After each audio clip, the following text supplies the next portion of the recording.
What have you done here? Well, you're gonna have to taste it. It smells dusty.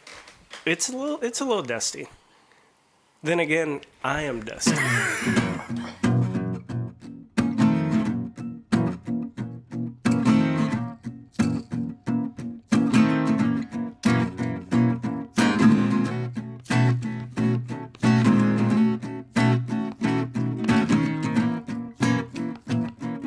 Welcome back, everybody, to another episode of This Is My Bourbon Podcast. I'm Perry. I'm your host.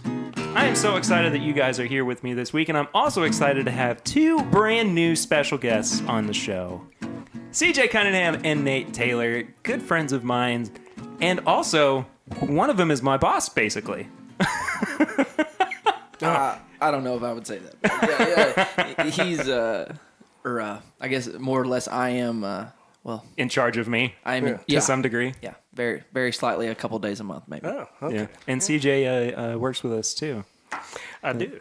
Yeah, we work, of course, for Nate at the Bottled and Bond tours in Lexington, Kentucky. We take people around. Has the name changed already? Yeah. No, Oh, it I'm has. sorry. No, it's okay. We're all in a transition. You know, it's this whole year, we just called it a transitional year. So Bottled and Bond was the original name, but we decided to move on to things beyond bourbon, you know. Yeah. And so such a bourbon-specific name just didn't fit the vision of the future, so we decided to move it over, and it will now be called Distilled Experiences, which gives us a little bit of a broader look at it. Well, shows how much I actually have been involved with the company in the past you're 6 fired. months. You're fired, by the way. Great. Yeah, we're going to have a conversation after this. So. Oh, fantastic. Yeah, but super happy to have these guys on, and so glad that you guys are tuning in for another week. Of course, we're going to be chatting about the tour company itself, as well as some different experiences that you can have on the Bourbon Trail and why that's so much fun and so cool and all that good stuff. But first off, we have Flying Blind, and this week has been provided by CJ. CJ, it smells and tastes dusty. It is dusty. As I told you, I am dusty. So my sample is dusty. That didn't come out right. Okay. I'm going to go ahead and make a guess. Okay, let's have it. Is it a Jim Beam decanter? It is not a Jim Beam decanter. All right, I'm going to cut that out. I'm just kidding. Yeah, he's going to guess until it's right. And then he's and gonna then be all he's in gonna it. First Is try. it? Oh, yeah, I told you I'm great at this.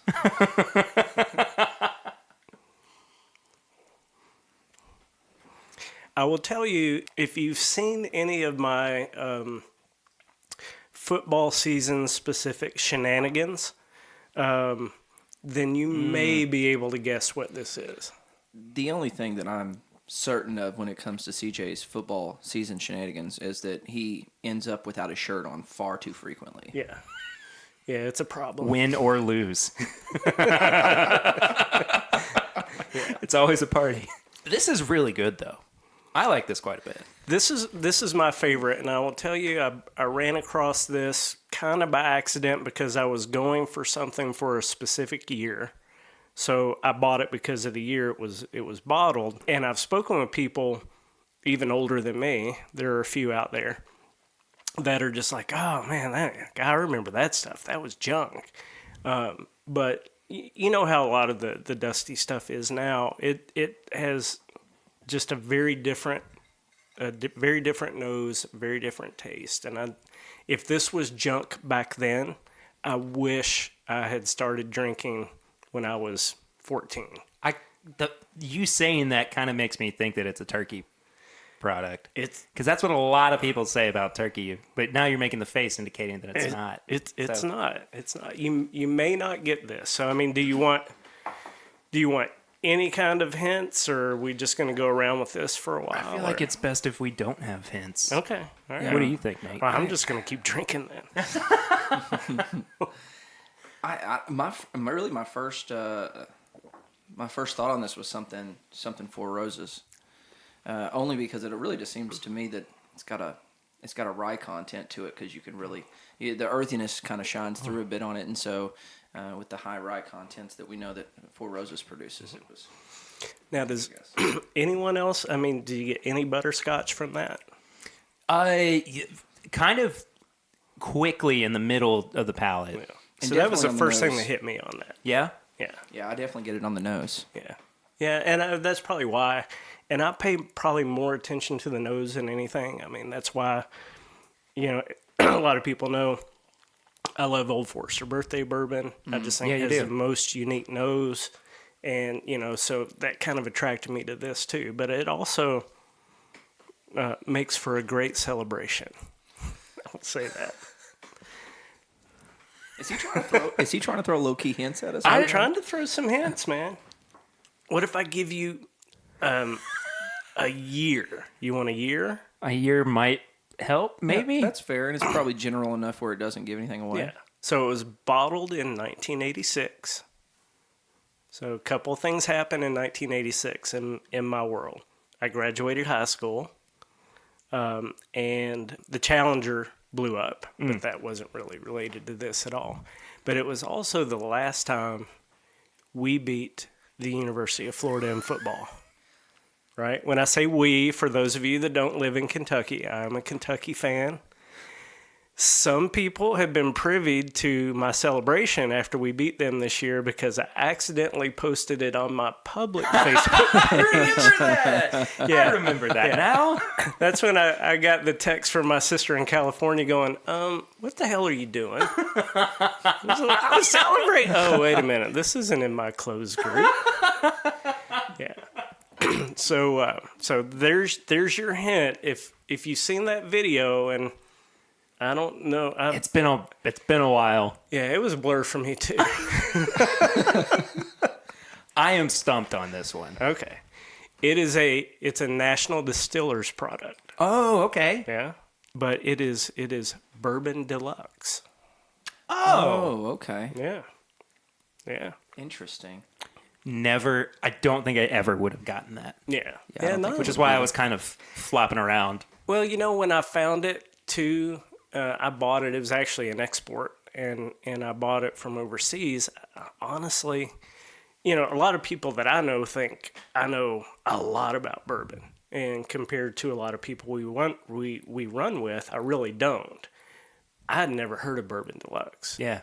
But it was from 1986. I was convinced that we were finally going to beat Florida, which I had been convinced of the previous 30 years too. But I was just like, it's going to happen, and I want something to pop open that night, and it did, and I did. It did, and you did. And it did. Everybody knows it now. Yeah.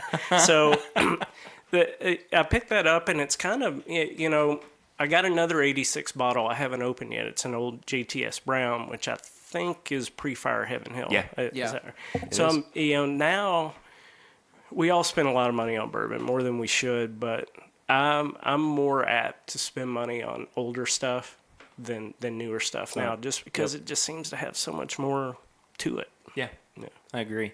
I'm the same way with picks, too. Mm-hmm. I mean, I'd much rather have a really good Russell's pick than, or 2 bottles of it, than throw down, $100 for even a Blanton's. Well, the reality is that I always think that when it comes to private picks, that's the real, the most beautiful thing that's going on in the bourbon industry right now, because it's giving people access to unique flavor profiles and characteristics that you used to have to pay premium prices to get to, and now you're getting an opportunity to taste those at a price that's accessible to anybody. And so I always say that to people is that, especially on the tours or other people that I interact with, especially when I'm maybe doing tastings in other states, constantly they're talking about large brands that they can't get a hold of anymore, and how in the world could I find a way to help them, get access to those again?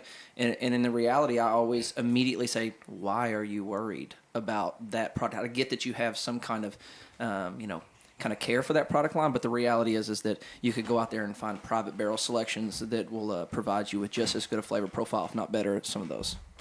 Thank you for bringing that, though. Hey, That was really good. It was good. I haven't had but maybe only a couple pours of Bourbon Deluxe ever, so I was probably far worse off than Perry was at guessing on this one. I have a handle of Bourbon Deluxe from when it was produced by Jim Beam. Right. And it's sitting behind the bar behind me, and I don't ever really touch it. Where is it exactly? Well, it's in the bar. You go for it all you want, man. Talk to me on break. Yeah, all right. Well, as we move on to our next pour, I have to ask you guys, as we do every week, what have you been drinking recently? Probably more than anything, and Nate kind of foreshadowed this, Knob Creek picks. Heck yeah. And, between, there's been a couple of picks I've been involved in.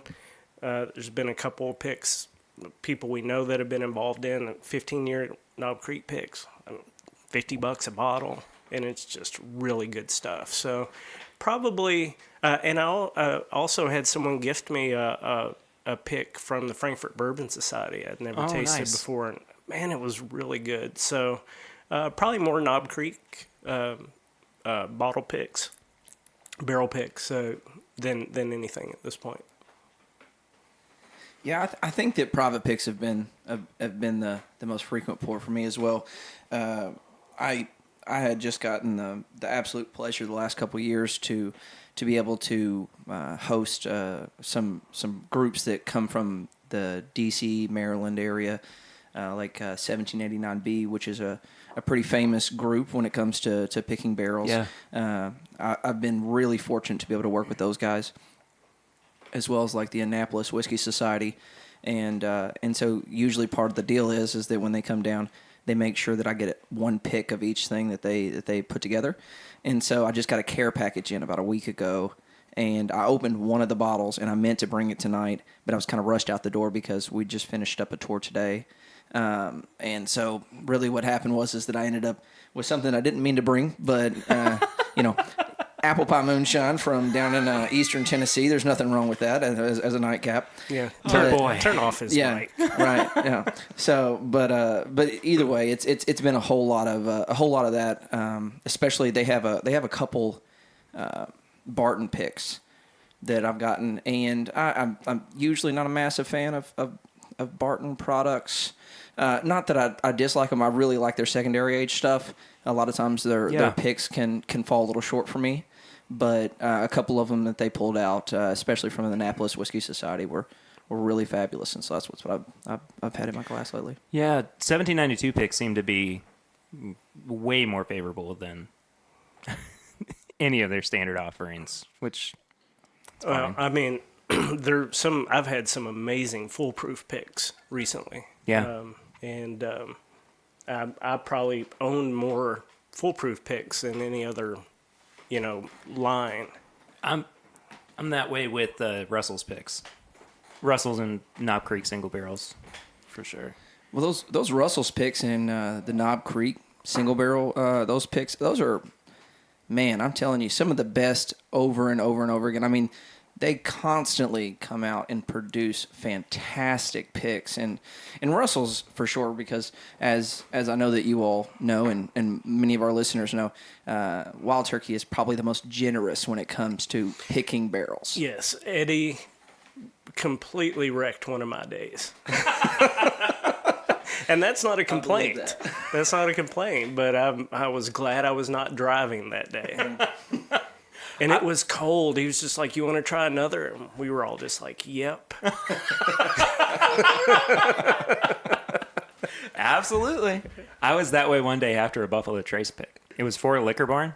And you know how Liquor Barn does their picks? They do like a massive amount of them all at one time. We picked 6 different barrels from 18 total barrels. Oof. And tried each of them at barrel proof and at bottle proof. Oh my gosh. So that's 36 individual bourbons in one afternoon. I had to sit down on one of the barrels at one point. I looked up at Brad and I was like, "I'm sorry, man." Yeah. I'm pretty sure I like these, but I can't be sure. That's when they start taking. Yeah, he's like, go back and reference your notes, and it just looks like some kind of crazy schizophrenic kid just like ran across the whole. That's what I always do. Is like it starts out being really like eloquent and everything, and by the end it's like good. bad. Yeah. Could be better. I don't know. And Right. you lose your will to fight for a pick too, because at that point you're just like, if that's what you're voting for, dude, let's just do that one.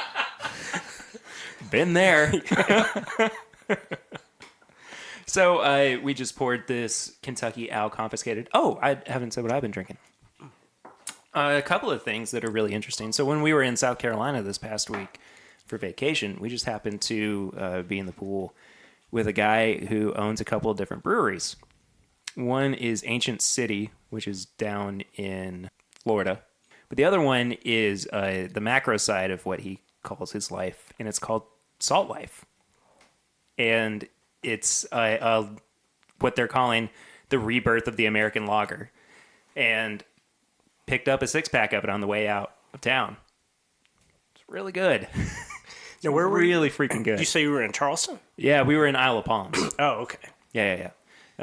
Just be careful the ground you're treading on, because there's no bigger connoisseur of Charleston, South Carolina than this man. Oh, sitting I on know. the other side of the room here. Borderline. This is how much I like Charleston. I actually watch on purpose a show called Southern Charm. So, yeah, I don't do reality TV, but I watch that just so I can go, oh, I've been there. Or, hey, we need to try that place the next time we go down there. But that city, man, that city has my heart. It's a lot of fun down there. I do love it. Yeah. But so Salt Life beer, which was really good. And then just last night, as of recording this, I was at the release party, quote unquote, I guess, for the Keeneland Maker's Mark Private Select, which is now being sold to the public in bottles for the first time at the Keeneland Mercantile shop in Lexington. Go get a bottle. It's really good. We'll actually have some of it later on, too. I don't know if you guys have ever had it at Keeneland. Drinking bourbon at Keeneland is usually a hazy experience. And to actually get to try this outside of Keeneland and sit down with it is really enjoyable. So we'll try some of it. I do want to try that, and I don't know what the rules are on this format, but I will say this: so I grew up on Maker's Mark. That's what got me into bourbon. I mean, my extremely inappropriate mother would ask me to make her a bourbon and Coke, and of course I obliged, and I would always sneak a little bit. So I have a soft spot for Makers, but it's funny, once you get to a certain level in this hobby, it almost gets pushed aside. And some of those private select things are extremely good. Extremely good. Yeah, I think Maker's Mark, just because they have just a lack of product overall on the market. I mean, people a lot of times will just kind of downgrade the distillery because they're just assuming there's nothing out there that's beyond what the standard offerings have been for so long. Mm-hmm. And then they discount that. But you're exactly right. There are so many private selections out there, especially when we take like tours there and you get firsthand accounts from people right after the tasting. And you'll ask them every time. You'll say, out of the 5 that you got there at Maker's Mark, what was your favorite? And time again, I'd say at almost like a 75% clip or higher, they're mentioning the private select at the very end of the tasting. I'm definitely in the either private select or cast strength Absolutely ballpark. Yeah. Because I think that both of those are not to say that 46 isn't really good, not to say that the standard offering isn't good, but I think that there's something to be said about those higher proof wheated bourbons. Yeah, I think that's just fantastic. I think for the you guys know Iverson Griffin. Mm-hmm. So Iverson's a good buddy of mine, and Iverson was really the first person to introduce me to Maker's Mark at a higher proof, and he would just speak volumes constantly about. He used to call it Maker's 46 cast strength, which they don't actually sell that technically, but if you go there today, you can go and get the Bill Samuels Jr. Private selection, which is Maker's 46 cast strength. Yep. And it's an absolutely fabulous pour. Yeah, it is. That's been what we've been drinking. Guys, let's move on and talk about the Kentucky Bourbon Trail. Yeah. And the awesome experiences that we get to have, not just as seeing people get to experience it on their own, but how much we enjoy it and why we wanted to, be a part of all of this as well. Absolutely. So I think first, Nate, you would probably be the best one to talk about this. Is why did the inspiration of the tour why did the inspiration of the trail lead you to wanting to develop your own tour company? So my wife and I had just moved back to Lexington, and we just were looking for kind of quick work to get our feet settled below us again. And I had previously, a while back, had worked for BHG and Malone's and Drake's. They're off Tate's Creek, Lansdowne. And when I came back, I had met up with some of the guys that work in the corporate office there, and fantastic people up there at BHG and all of their companies. But and they had mentioned, they said, well, why in the world don't you just come back here and work? And so one guy by the name of Virgil kind of brought me back in, and he says, I need to really show you this place that we've put together since you've been gone, and it's called OBC Kitchen.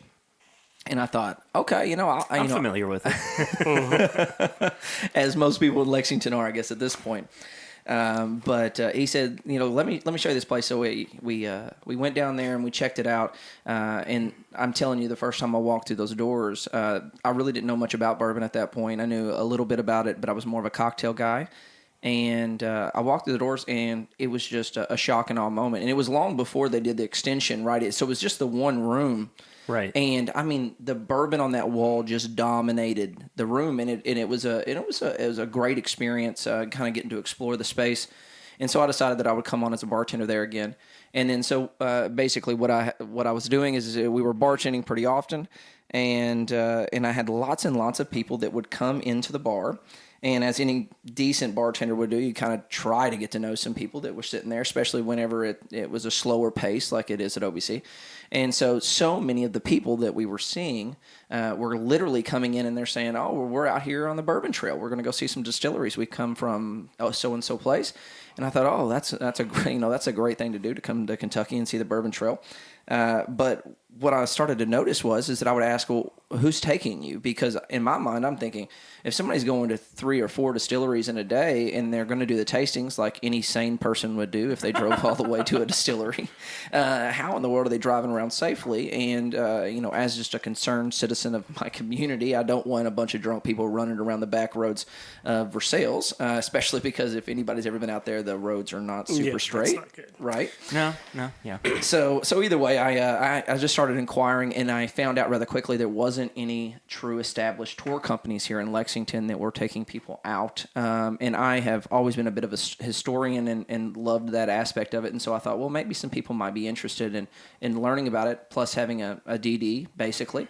And so I just decided that we would take it from there. We'd get a vehicle and we'd try it out. And so we just kind of took it off. It was very much one of those leap forwards, because I was taught growing up, my grandfather used to say that you had to, if you ever started a business and you had 1 foot in and 1 foot out, you'd never be successful, really, because there'd always be reasons that you could back out of it.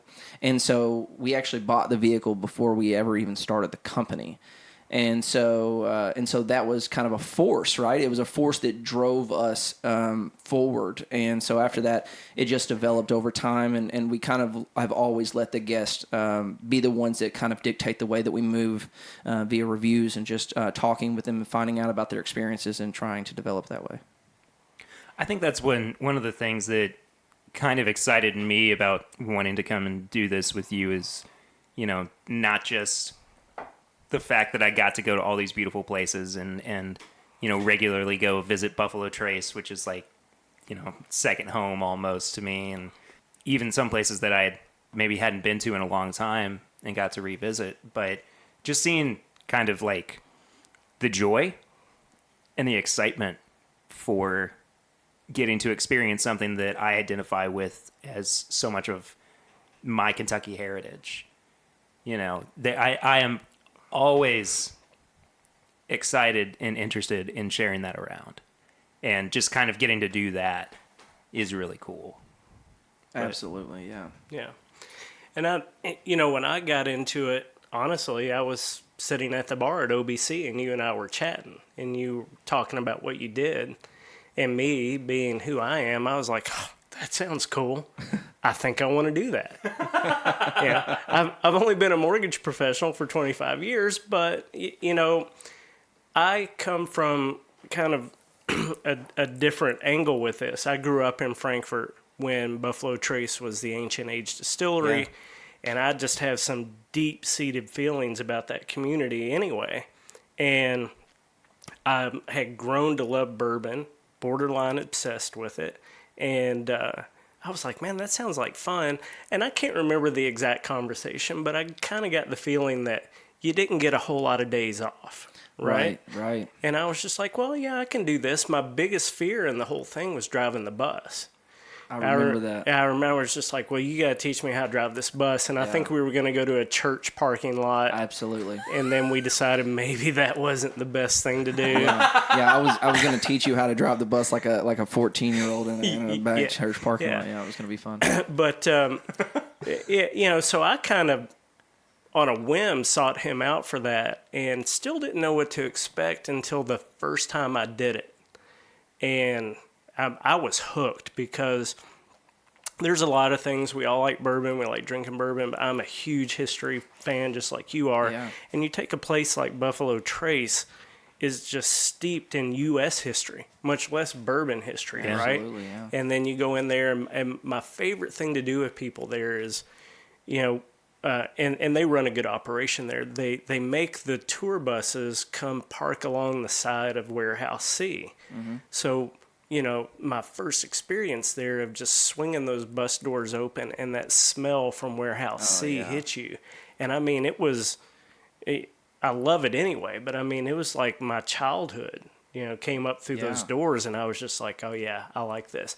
And then, we've all met each other because of bourbon. You see these people having fun because of bourbon, and it's just real easy to get lost in that, and the people just have a blast. It's real easy to not suck at being a bourbon tour guide. Absolutely. Because the people are just, they just want to talk to you about bourbon. If you can kind of hold that conversation, it's a blast. Absolutely. So what I really asked you here for, Nate, was for you to do an evaluation of the both of us. And That's perfect, because I actually brought a 18-sheet evaluation of the both of you that I was expecting to go through line by line. Can I come clean about one thing here? Like the first 6 tours that I did for you, I had to just make up a number for mileage, because I would always forget to fill out that damn form. I was just like, I don't know. I feel like maybe we went 90 miles, so I'm going to put 90. What's so interesting about that form is that I created a form. I don't know anything about this. But I absolutely hate the form. I'm the one that did this to myself, and I live with it. It's a terrible situation. But yeah, the only reason why you don't know about it, Perry, is because you have yet to take the bus out, right? You're not driven the bus, so there's really, when you do smaller, he sticks with the small private king stuff, of the private right? tours. Yeah, he is. He does a great job with them. I've done a few of those Nate. too, and those are a blast because they're just so intimate. You know. But I have fun on the bus because inevitably there's always somebody from Columbus on the bus, and I get to make fun of Ohio State. It's perfect.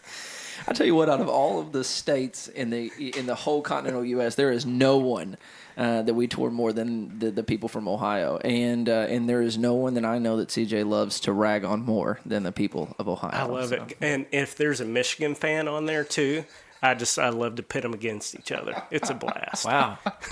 Man, you're really going for the jugular there. Yeah, I take it personal. I think that the trail itself, though, just lends itself to maybe not being a lover of bourbon, but just, I think kind of at its base, a really big appreciator of what bourbon is and has done for not just Kentucky, but for the United States. And there's just something so cool to do in that step back and look at the way that this has grown so much, not just since the bourbon boom, but, over the past 10, 15 years. I mean, when the trail started, there were 6 distilleries on the tour. Man, there's 16 now. It's a world of difference. Yeah. It is. It's like a hundreds of mile long commercial for Kentucky. But it's always interesting to listen to someone like Freddie Johnson talk about it. Because, I picture a time I wasn't around for it, or I was, but I wasn't really into bourbon at the time. Like, I picture probably some people at Buffalo Trace or Ancient Age, whatever it was at that time, going, man, I don't know if we're going to make it. Yeah. Yeah, People aren't absolutely. buying bourbon. Yeah. All of these skirts are out here buying vodka, and no one wants the brown water.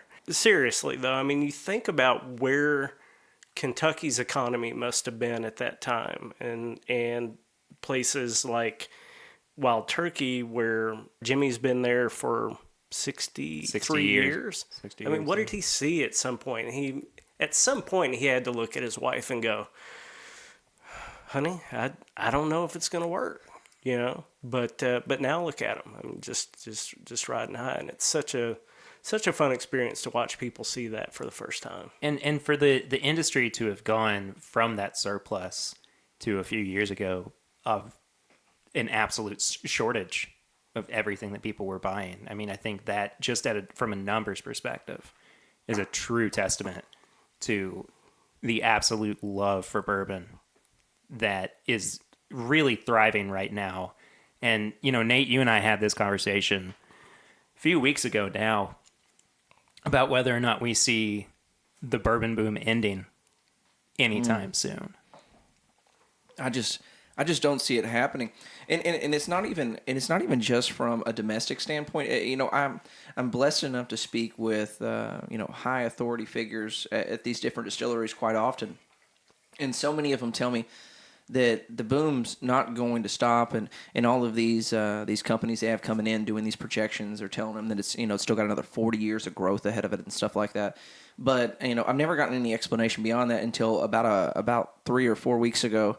I had a distillery tell me that the reason why they don't expect it to stop is not because of the domestic market. It's because the markets in places like China and India are growing at such an insanely rapid pace that those alone will bankroll the growth in the coming years without even anything that has to do with our domestic market. Yeah, if I had to live in China or India, I would drink so much bourbon. You want to know a fun fact about that? I think you can edit that. The last time that I looked, I believe the top two whiskeys consumed in the world are both India-based whiskeys. Really? The top two in the world are from India, and that throws a lot of people off because they think of things like Jack Daniel's as a whiskey that's highly consumed. But as you can imagine, there's a ton of people in India. First off, and when I was there, I can tell you what that they don't drink anything but whiskey when it comes to alcohol. It's just really? Yeah, absolutely. And so I was really shocked by that. Almost anywhere you went, there was nothing clear. You saw a little bit of rum and you saw a little bit of other spirits, but it was predominantly whiskey everywhere you went. And if you can imagine, you're pretty spot on when you say that if you lived in a place like India, you might want to drink a little bit, because after I saw about the 1,000th person take a nice restroom break on the side of the road, I realized that I would need it to be a little bit buzzed to get through this life. I think if I was there full time. You sure you weren't in San Francisco? Wow. We are dogging on all of it right now. I'm sorry. Hey, my sister lives in San Francisco. I'm just having a little bit of fun. I'm wondering how many listeners I'm going to lose after this episode. You have got the wrong guys on this podcast right now. I'm going to tell you what. And we're only a drink and a half into this thing. You get us about a couple more down, and we're probably going to ruin you. Okay, I'll stop. By the way, something before we move on, I know that we're about to move on to the next pour here, but I wanted to. You guys made a great point. Someone was talking about Freddie Johnson a little bit. Yeah, CJ. So I actually just saw Freddie today. It was the first time I'd seen him since I'd been back from vacation, and man, the smile on his face would light anybody's day up. Honestly, he's a fantastic human being on top of being a great tour guide and an ambassador for Kentucky in the distillery of Buffalo Trace. But really, when I think of Freddie Johnson, he's probably, and you all would maybe agree with me, that he's hands down the most famous, popular tour guide on the trail. Oh, easy. Yeah. Right. Yeah. And it's him and Bubba from... Oh, Bubba. Bubba's Now, I'll bigger tell you too. what, now I get more... Because a lot of people we take on tours don't get Freddie. but a lot of yes. people get Bubba. Yeah. And Bubba has a very strong following. Yes, he but does. I'm sorry to interrupt. No, he absolutely does. But Freddie, I think that when I think about Freddie and what makes him such a popular guide and a popular person and a face for a distillery, I don't really think it's so much about his vast knowledge of bourbon or anything like that. What makes Freddie so great is that Freddie is not afraid to be vulnerable enough to let his life story out there to everyone. And so, and he preaches this message of resilience in his family. You know, you think about his dad and his grandfather and the resilience that they kind of went through. And not only just that, but the whole fact that the reason he even came back to the distillery was based on a promise that he had made many years prior. And so what it does is he really, to me, embodies what Kentucky's all about. As a whole, he kind of embodies that, but he also embodies the kind of person that we all are trying to get to be. I mean, he's just a person that's just so bluntly honest about his life, and he's okay with that, and he's accepting of everyone else, and they're accepting him. And so it really is about the connection that he's able to make with people, I think, more than it is about any amount of knowledge or understanding that he has about the actual industry. Yeah. Have you ever run into Freddie without feeling better after you ran into him? Oh, absolutely not. Absolutely not. He is definitely that kind of guy. And the thing about people like Freddie, Jimmy Russell, you might roll into Wild Turkey on a random Saturday morning and sit there and talk to him and his wife while she's doing the crosswords. Right. But what other industry can you do that? I mean, that would be like, hey, when he was alive, going to Apple and just bumping into Steve Jobs in the lobby and hanging out and talking. And you can do that. I've spent time with Bill Samuels. He'll sit and talk to you, Bill Samuels Jr., as long as you want. Just really great people in this industry. That's really what it comes down to. We'd be remiss if we didn't talk about, too, Al Young. Oh, my gosh, yeah. Who drops in at, if I'm allowed to use business names, he lives close to the Summit, and he drops in at Whiskey Bear just randomly. Yeah. But that's another person that I've never run into him where he didn't have time for me. Yeah. And that is unique. It's extremely unique. And all of those guys, Fred No, I haven't had as much interaction with him, but when I have, it's been the same thing. And all those guys know each other and talk to each other. Yeah. You don't get that in other industries. So it's a fun thing to be around. I want to do a Legends of Bourbon episode before Jimmy gets too old to be able to go out and do stuff, and have like him and have Fred No up there too, and Steve Nally, who's now at Bardstown Bourbon Company, used to be at Maker's Mark, and just these big name guys who are kind of on their way out. Jim Rutledge, too. I mean, it would just be so cool. I mean, not even from a podcast standpoint, but just to have all those people in the room. Yeah. At the same time. And I mean, talk about a meeting of the minds in that way. And I think that the beauty of things like this podcast, and if you in being able to put something like that together, is that you really realize that these guys are really normal people. I mean, a lot of people really kind of, look at these master distillers or even any kind of a celebrity or face to a company. And so often they think, well, they must live a different style of life or not be the kind of person that we are. But I'm going to tell you right now, if you really think of bourbon and what it embodies, these people are the exact same way. They're almost always very blue collar people that came up and worked through their system, and they just grinded out, and they had a passion for what they were doing, and that's all that really mattered. It wasn't so much like there was an end game. It wasn't like I'm trying to become a master distiller. It was more like I love bourbon and I want to be in this industry. So if that means I'm a barrel roller or if that means that I'm a master distiller, it doesn't really matter as long as I'm part of this. And so that's what's really awesome. Well, I think the other thing, too, about Perry's idea about Legends of Bourbon is how real that is. Like, none of those guys would say, no, I don't have time for that. They would all say yes. Yeah. Absolutely. So we've now moved on to, this is our third pour? Third pour. Third pour. Can I say something? We never really talked about the confiscated. No, we did not. Yeah. Yeah, let's actually back up and talk about that a little bit. So I think you know this. You probably know this too. I love OFBB, birthday bourbon. Yeah. But Of course I know. I sold you a bottle. I know, but I readily tell people on tours, because you get this question every time too. Hey, what's your favorite bourbon? Oh, all the time. Which is, I'm like, well, I really love Old Forester birthday bourbon, but I kind of Kentucky Owl Rye Batch 1 is the best whiskey I've had in 2 years. I love it. That's saying a lot. Yeah, I mean, really. So I always I have a few bottles of that because I'm always afraid it's going to go away forever. But that's the whiskey that turned me on to rye, because before I was like, I don't drink rye, I drink bourbon. Yeah. I drink bourbon and I drink Kentucky bourbon, but Al Rye, that first batch, the second batch to a degree, but that first batch is really good. The Confiscated, I'm actually kind of surprised, because for some reason I got kind of that same feeling when I first drank that. I was just like, oh, wait a minute. I like that. Yeah. And I was not expecting that from that. It turns out to be kind of a catch-22 if you're not careful. Yeah, you can really want to like it, but there's the price point. So Right. you almost have to remove the price point from your equation of favorability.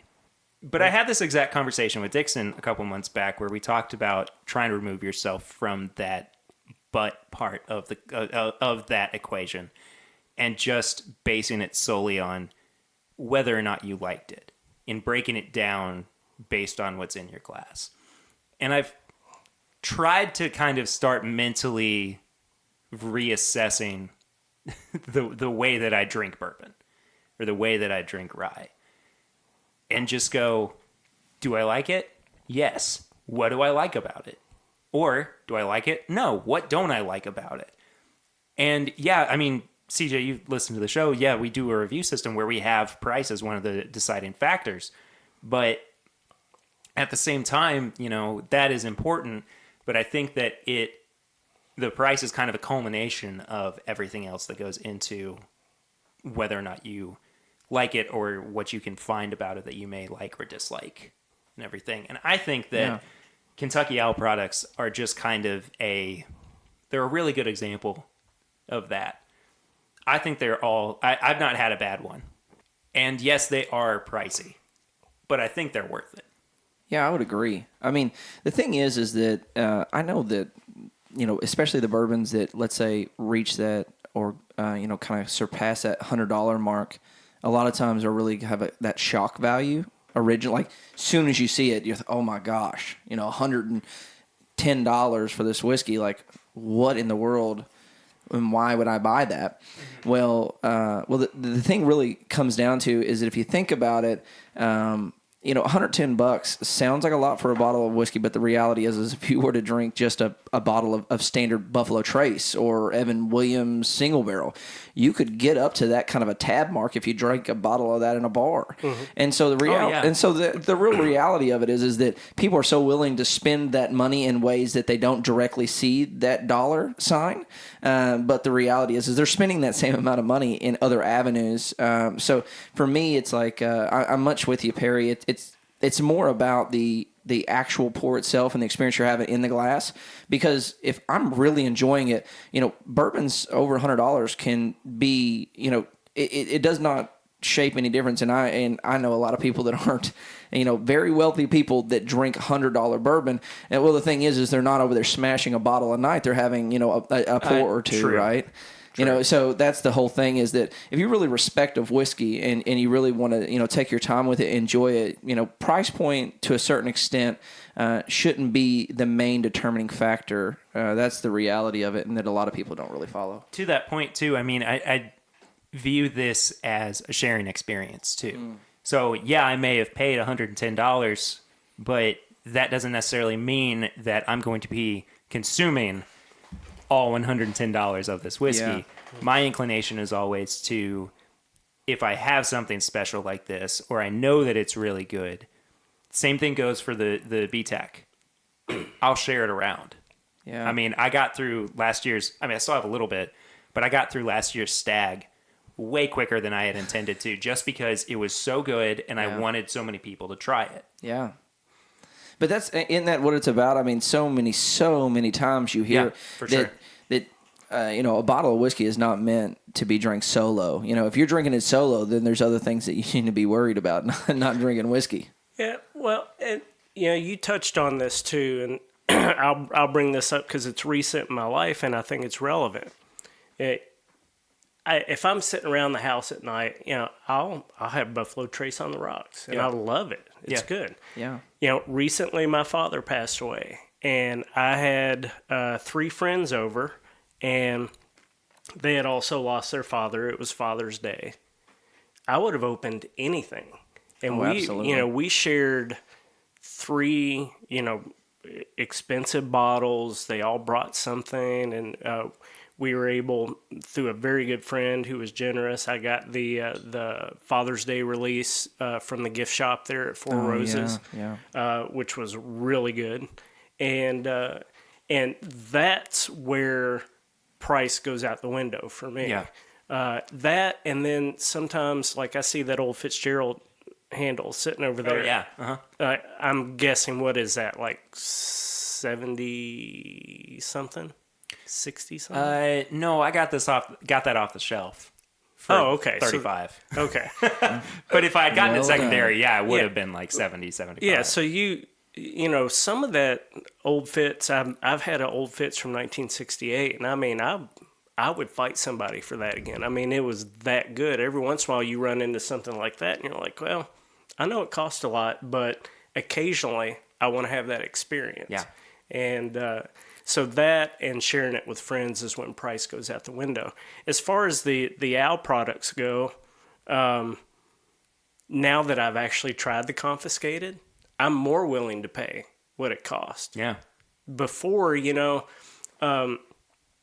I mentioned this, I'm still kind of a layman when it comes to a lot of this stuff, and I start thinking, I loved Al Rye, batch 1.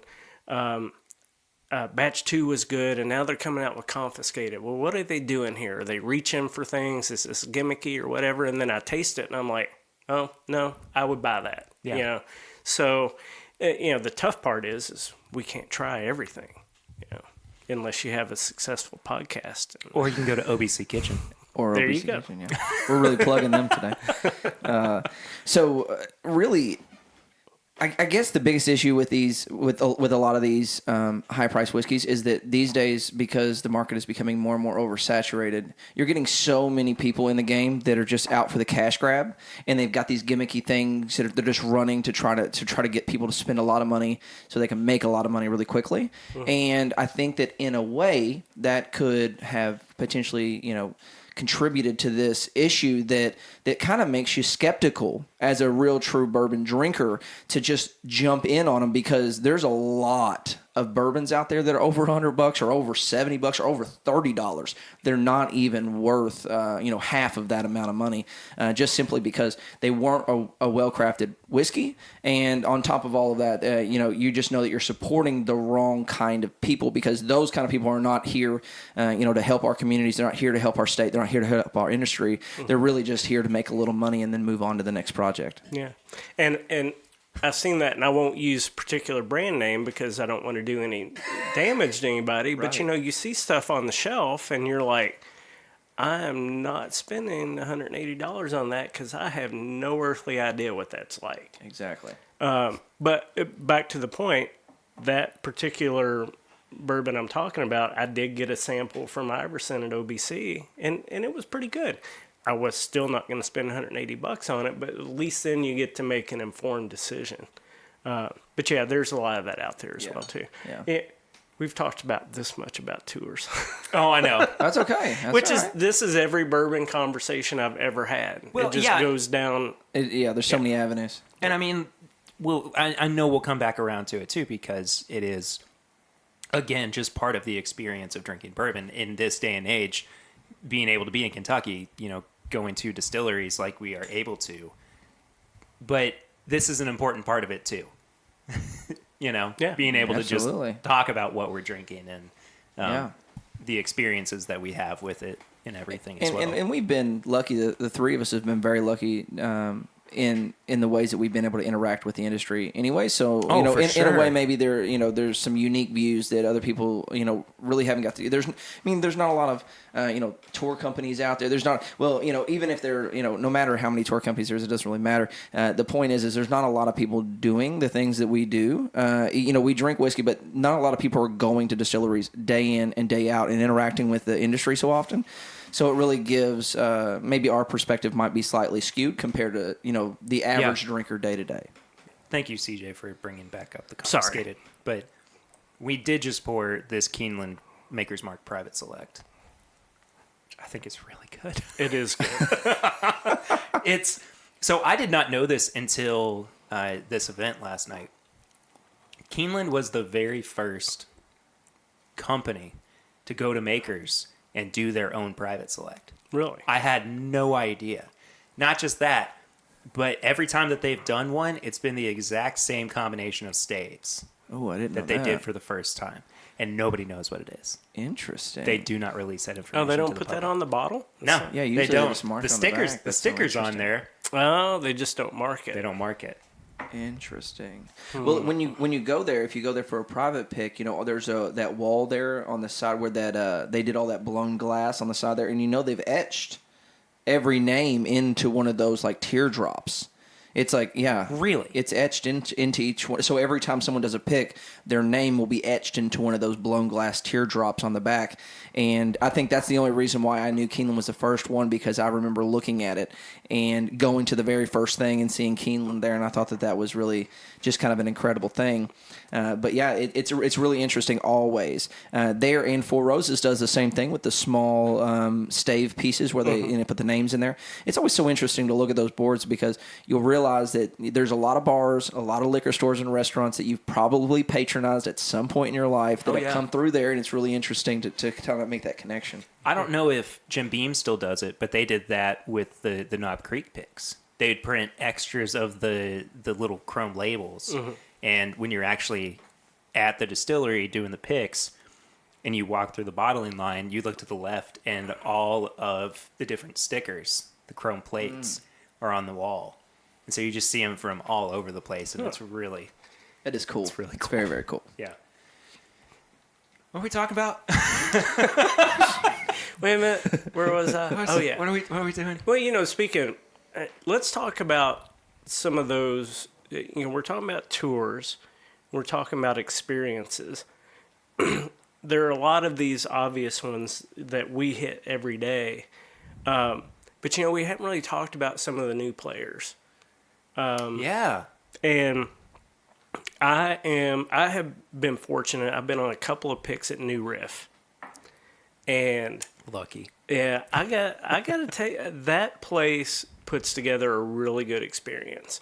Yeah, and I wasn't expecting that because we get caught up in all the history of bourbon, and then this new player comes along, and a new riff, and I'm just like, wait a minute.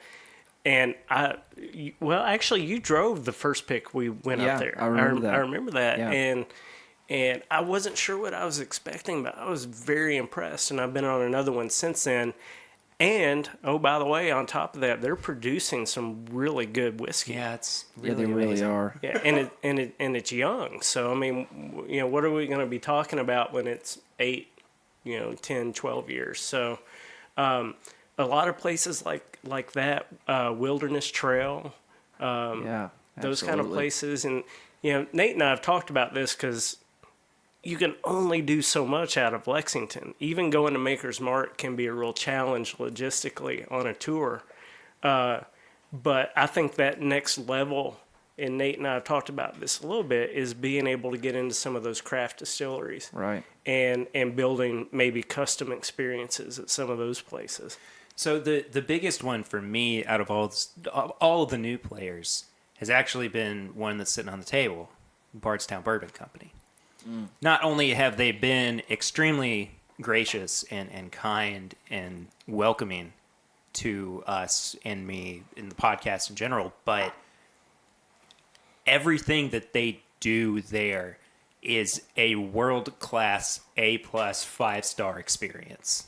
I mean, they absolutely do not skip out on anything. Agreed. They might not do barrel picks, but they make you feel like you're supposed to be family there. Yeah. And they will do any and everything to take care of you. So I'm glad you brought that up, because that's one of those places, my significant other is from E-Town, Radcliffe, and we drive down that way quite a bit, and that's a place we see, and I'm like, I really want to get in and see that place. I want to try that restaurant, that kind of thing. She even got me a bottle of that for Father's Day. So I hope when people listen to things like this, they will open themselves up to some of those other experiences, because, I went by, I think we had a one-off tour that went by Luxrow last year. Oh, right. I'd never been there before. Yeah. And I was like, holy crap, this is cool. You Yeah, know? they do a fantastic job there too. Yeah. Really, they do. Yeah. Yeah. Well, in as you're mentioning, Bardstown Bourbon Company, I've been able to take a couple tours through there, and it was really before they've really gotten into developed as much as they are now. But what we would do is we would go through there and do as much as they would really allow us to do. But we'd always also make sure that we put in a meal there at Bottled and Bond. And man, they do a fantastic job on that side. I mean, if you're really looking for a really good dinner, I mean, I know that might be out there a bit, but I tell people constantly from this area that a lot of people forget to explore your own neighborhoods, right? Mm-hmm. And so even if you're from Lexington or Louisville or anything like that, to just go down there to Bardstown and maybe stay a night like at the old jailhouse or I've done that. Right? That's so cool. I mean, there's some really cool places. And by the way, Bardstown is one of the best small town. I mean, I think it's been ranked in one of the best small towns in America many times over. And so go down there and try that place out. I mean, they really do a world-class job especially for the fact that they're kind of in the middle of nowhere, Kentucky, between a lot of the two big cities, and they don't get enough credit. I agree. Man, this is a great Maker's Select, though. It It really is. Yeah. I kind of get pissed at myself because You don't get more of them? how many bottles do I have laying around open that are really good that I forgot how good they are? Because we accumulate stuff and then you open it and you're like, oh, wow, I forgot about that. You remember that's bourbon and not water. Yeah. Okay. I have. That would have been really funny to see him take a massive So swig when, back thinking when that's you're a water pouring in that into water a bottle. corksicle like this, you don't. I couldn't measure. So there's more in here if you want some more bourbon deluxe. How about I give you a Dusty that I have? Okay, that's fine. This is a 1980 Wild Turkey 8-year 101. Oh, I'm going to like this. This was from a decanter. And when I bought this, everybody who's listened to the show has heard this story. I bought this thinking that I was getting the decanter with it. And so I was willing to pay what I did for it, thinking that I was getting the decanter with it. No. What I got was this mason jar. How does that happen? Who did that? What happens is I misread posts, and I'm just an idiot. Okay. Goodness. Oh my gosh! While you're pouring this fun story about a wild turkey decanter, so my future brother-in-law and I were up in Detroit, and he's a bourbon lover. But he really is he's really untested in the waters of it all, right? He's only ever drank the standard kind of stuff, but he's interested in it. And so I was up in Detroit, and him and I decided that we were going to go out and do some bourbon hunting one day around Detroit. And so we ended up, going to a bunch of stores, and believe it or not, there's a lot of really, good kind of behind the scenes honey holes in Detroit. And crazy enough is that we ended up in this kind of convenience store gas station combo that looks like that it was maybe built in the 50s or the 60s, and I don't think it's been cleaned since the 50s or the 60s. We walked in and I literally was like, we just need to leave. Like, I was like, we just need to turn right around and get the heck out of here because we're going to see nothing but barefoot cab and nothing else. And so I was like, we need to get out of here. But so he was like, oh, well, I'll get a couple cans of dip before, we move on so that I can get through my day with you. I love how this story's going so far. And so I'm like, oh, God, okay, let's just do this. And so he goes and does that, and I'm just like looking around really quickly, not thinking a thing about it. I actually skip the whiskey bit for at first. I go straight to the beer because there's actually quite a bit of good beer up there, especially back then. They had just released M43s, and I just wanted to get a bunch for myself and some of my buddies. But anyways, I was looking around, and out of nowhere, there was one wall of a little bit of wine, and above that, it had kind of like a shelf. There was a separation between the top of it and the ceiling, and I saw a box that looked like I was reading Old Crow on it, and I thought, hold on, what is that up there? And so I asked for a step stool, and I get up on the step stool, and I move away a couple. They had some like cars, not car decanters, but like just regular like model cars in the front. I moved these model cars out of the way, and if you wouldn't guess it, there were 4 Old Crow 83 or 73, I can't remember off the top of my head, decanters, tax sealed, never touched, since then they had the shipment in originally to the space, because when I asked the guy in the back, he said that he bought the place and everything came as is, and he had never touched anything from then. So I get 4 of those down, realize they're all full tax strip sealed, and then beside them, believe it or not, there were another 4 wild turkey decanter sets from the wildlife series, the mini wildlife series, and they were all full tax strip sealed. I'm not even kidding with you. And if you don't want to punch me already, I'll tell you that I got them for a stone cold $10 each. I had to pay a little bit more of a premium for the Old Crow ones because they actually had stickers on them from the original one. So I had to pay, I can't remember how much it was, maybe $7. $50 or something like that. But I got 4 of those wild turkeys for like $10, and I was like, I cannot believe what's happening right now. And I was literally, it was like I was just scared out of my mind that at any moment the guy in the behind is going to become a bourbon connoisseur and know what the heck he was doing. And Wait a minute, let me look that up on Google real quick. He's going to track you down. Yeah. I ran out of there 12-gauge shotgun. Yeah, and I remember I brought that back. I brought one of them to Jimmy because we go to Wild Turkey so often. I knew I would see him, and so I just kept it around, and I took it into him one day when he was there, and he saw it, and there's something really, really special when I brought that back because he made the product. He was very much behind the design and the style and the whole thing that they had going on. And so for him to see that again, and it's not like he doesn't see decanters in his own home or around his office or stuff like that, but for him to see something that was brought back from Detroit, it was something that he had crafted 30 or 40 years prior, he was just really awe-inspired. He took it out and he was looking around, he was telling me about the little details, and it all came from this kind of like really, slum hole in middle of nowhere Detroit that and it was packed in behind these model cars on a wine shelf. And he asked you if you could have it. And I said, I'll trade you. I just get to go to your house and pick what I want. Yeah, exactly. That's what happens when you go to places other people are afraid to go. But that's exactly it. You're gambling with your life. You either walk out with a wild turkey decanter or a gunshot to the back. Well, for a minute, I felt like you were describing a scene from Clerks. Like I felt like they were going to be playing hockey on the roof or something. But I had to get in my Clerks reference. Well, but that does remind me real quick. I had bought one of the first Four Roses single barrel bottles, and I got it from overseas. It was an export, and I got it because I liked the bottle. It was a different bottle. And then I went to a charity thing for Lexington Bourbon Society, and Brent Elliott and Al Young were both there, and we brought that bottle, and we were raffling off shots out of it. Everyone bought a ticket, and if we pulled your ticket, you got to drink from it. Yeah. And unexpectedly, Al Young went into a story like that, and he was just like, this was the first single barrel we actually produced, and we didn't do it for the United States, and he went into all this story. Then all of a sudden, the raffle prices went up. But running into stuff like that is really cool. I like that. Yeah. Those bourbon collectors out there, there's rarely a moment that's more special than something like that. It's way better than camping out for 4 days waiting for a release.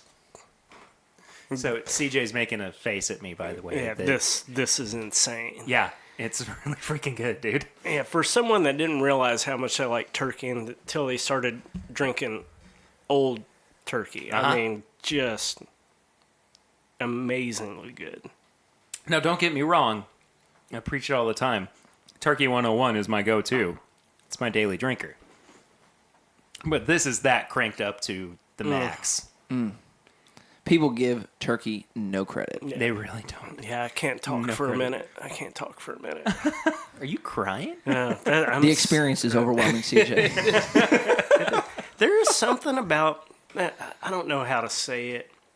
There's almost like a funk to a lot of the older stuff. Oh, yeah. That, and you know, at first I was just like, I don't know. But then once you drink it, it's just like, oh, man, that's just so good. What did they do back then? Like, what was different?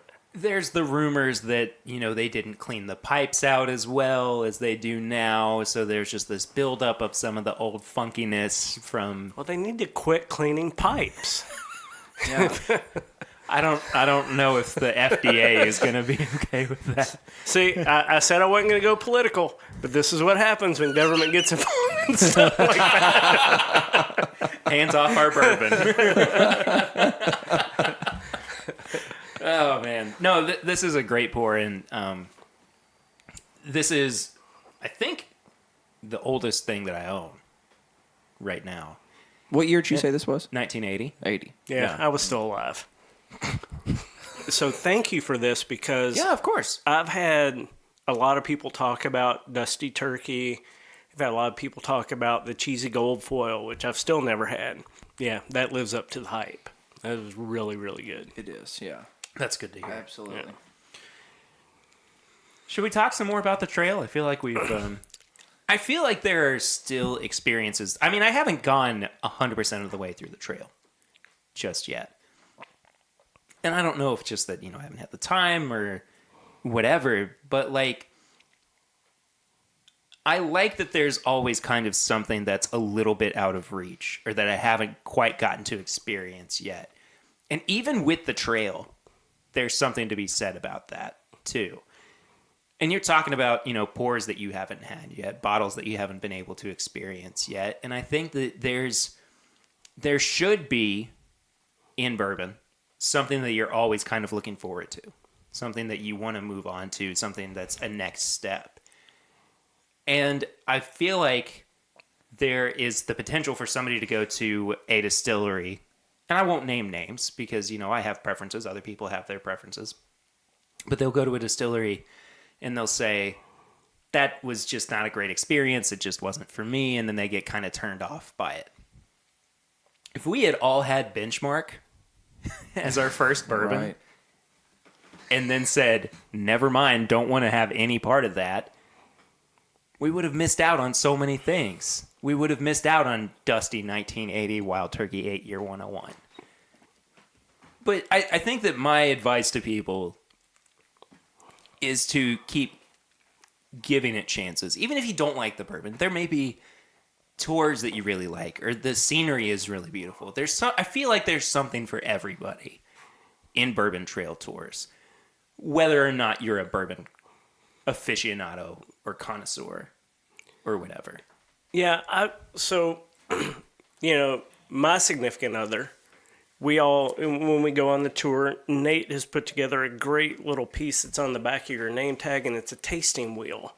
And she'll look at me and she'll be like, well, I don't see battery acid on there anywhere. Aww.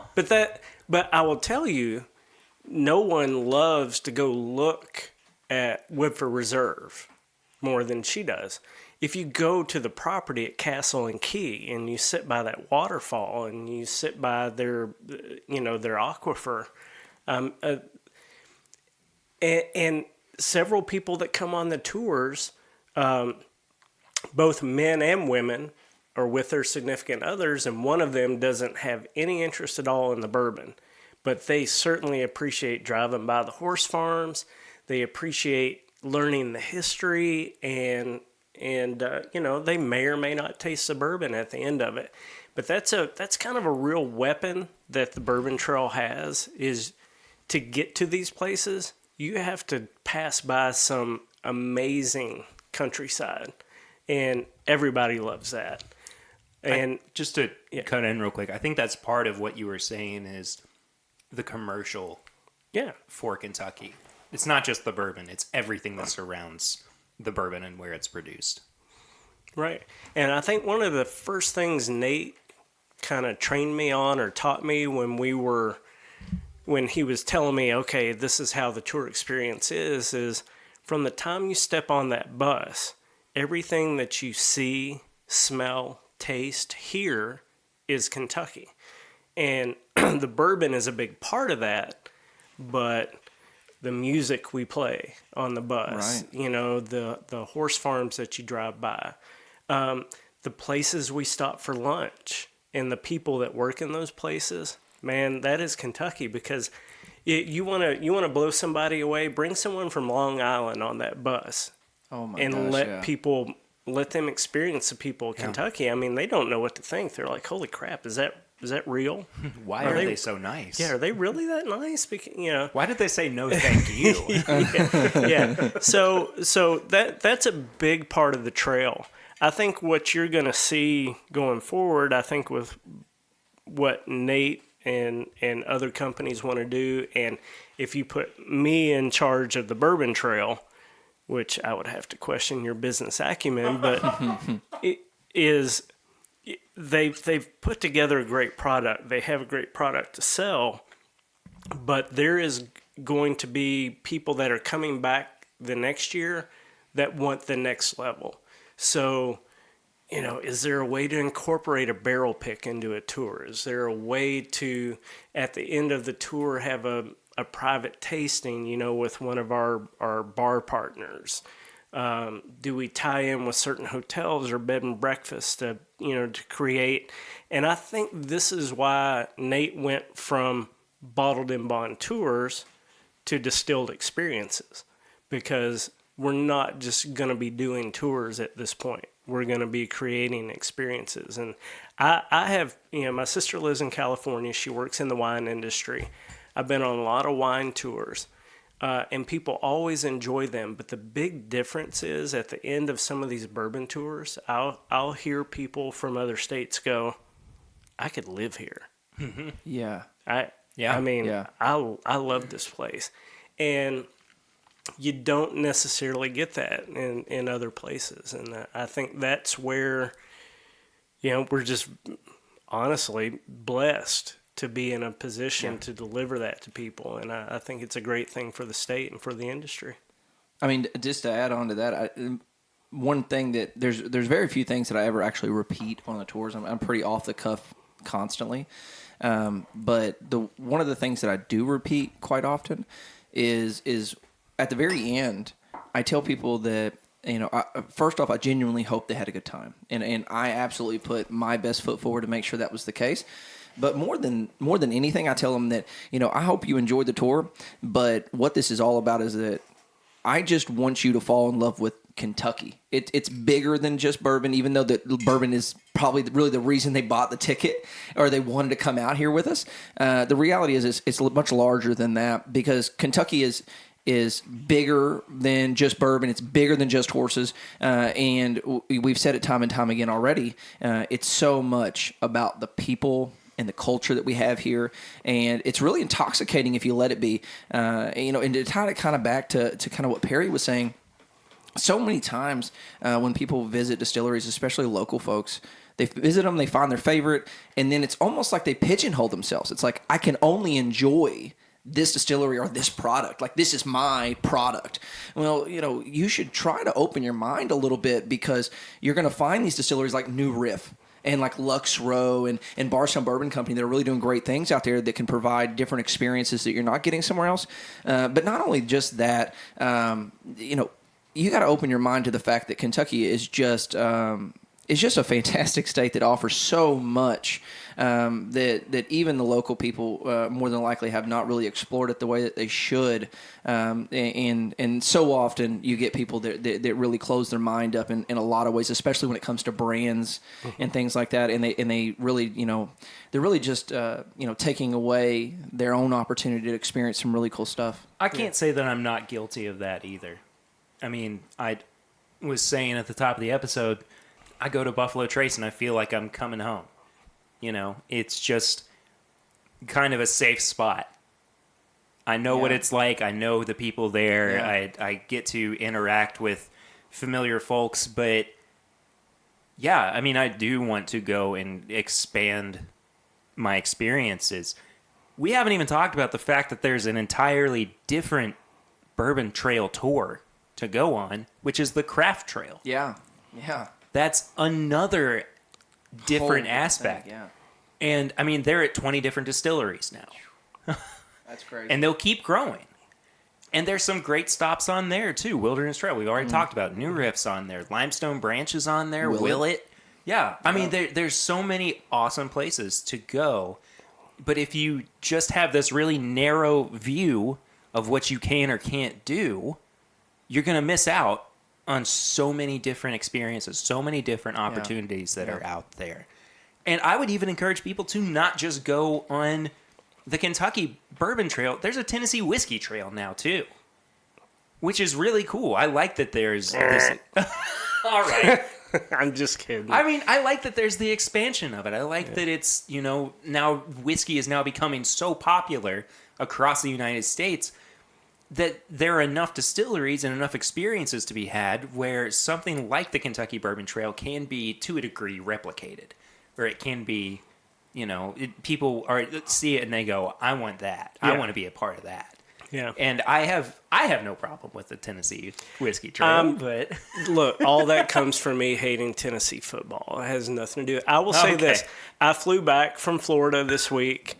Allegiant Airlines, God love them, only carries Jack Daniels. And I didn't know that. Yeah, that's true. They have zero bourbon. That's the only whiskey they carry. And, out of necessity, I drink it. And quite ashamedly, I did not hate it. It's different. It's different. They don't have to put Tennessee on the label, but, I'm just kidding. It was fun. And, I've talked to people that have gone down to that tour at Jack Daniels. I haven't done it, and they really enjoyed it outside of the fact that they have to go to another place to actually buy because only Tennessee would build a distillery in a dry county. Hey, Nashville, world class, man. I love that joint. Absolutely. I love that joint. And Knoxville is also a city. It's also a city.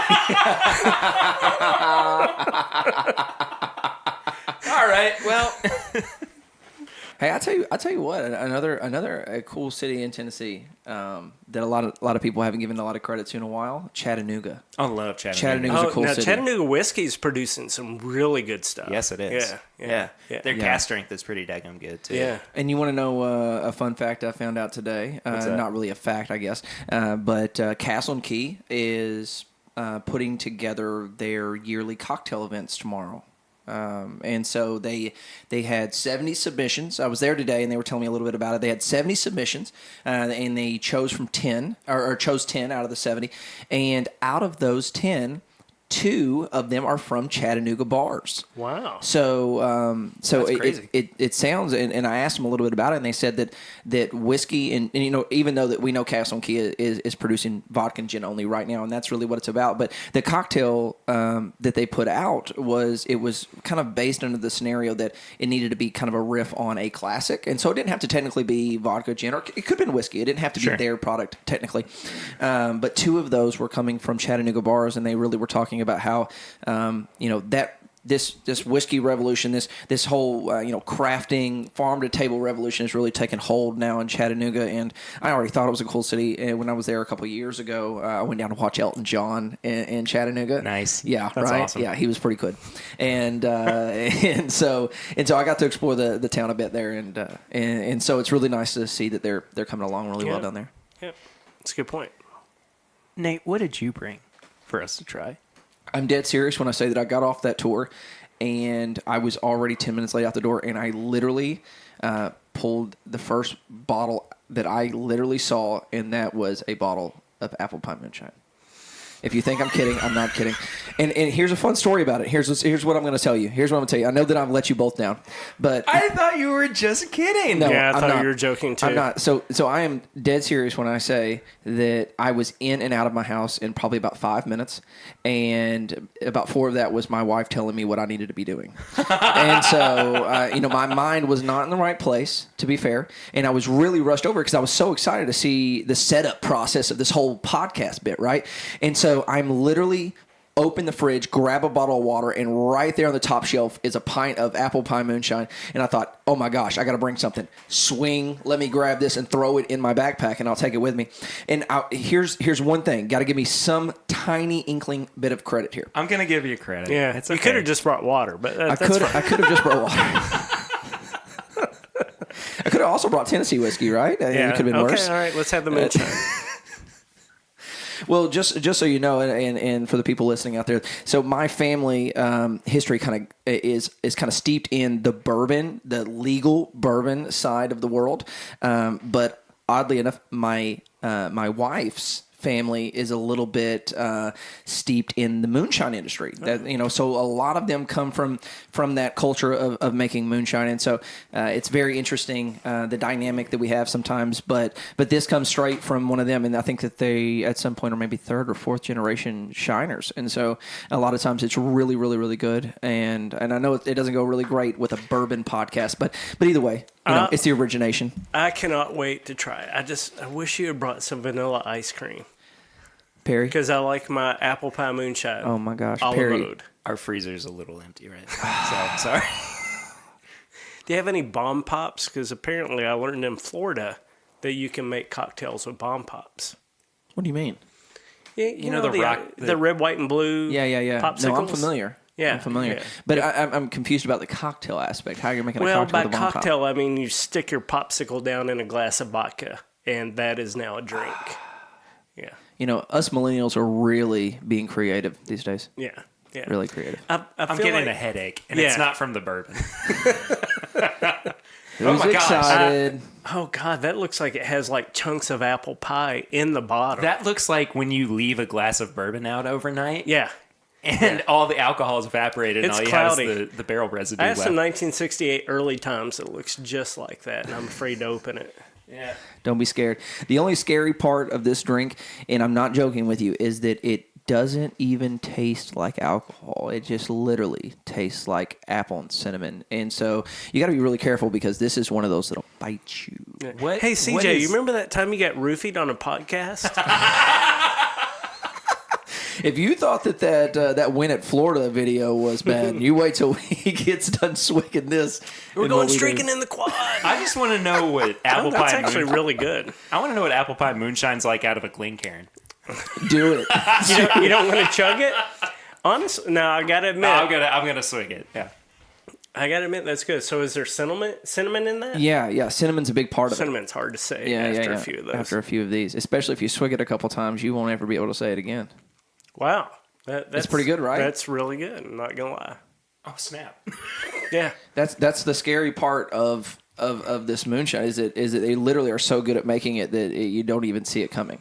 Most moonshines you have, really hit you hard up Do front. you have an idea of the proof on that? I don't off the top of my head. 183. But I'm sure it's up there. I'm sure it's up there. Yeah. What's that? This is I figured we'd come back to bourbon for the end of the show. Right. This is last year's release of E.H. Taylor Barrel Proof. Sounds like a perfect follow-up. It doesn't it? Moonshine. Well, I think we went. What was Maker's that Maker's Private the one before the moonshine? No. What was the one right No, before yeah, that? we did Maker's Private. No, the No, 101. we did the 80, the 1980. Yeah. Oh, yeah. So I mean, we went. What? How big was the Maker's Private? Was that what? Oh, it was 103, 108.5. 108. So what? 108, 101, and then God knows what Almost that moonshine yeah, was, and now then, 130. And now 130. So, Seems we're trying to make memories seems around reasonable. make memories or totally erase them. Who's to say?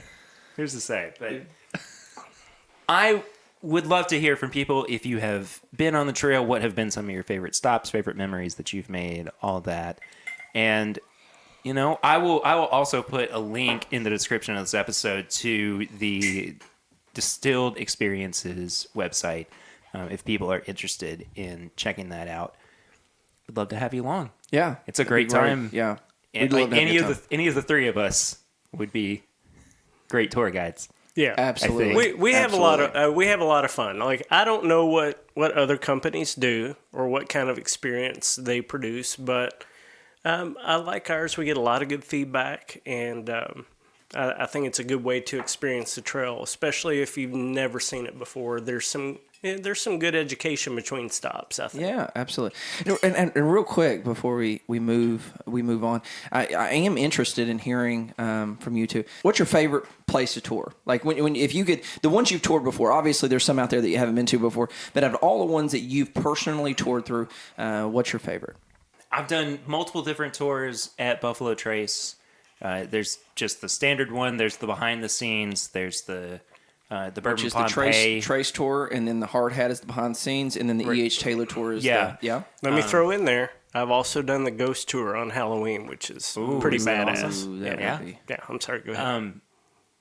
All three of those are great. I think that the Hard Hat and the E.H. Taylor tours are phenomenal. Makers has just one of the most beautiful campuses out there. Even if you go and do their tour just to see the grounds there, I think that's totally worth it. Wild Turkey's pretty amazing.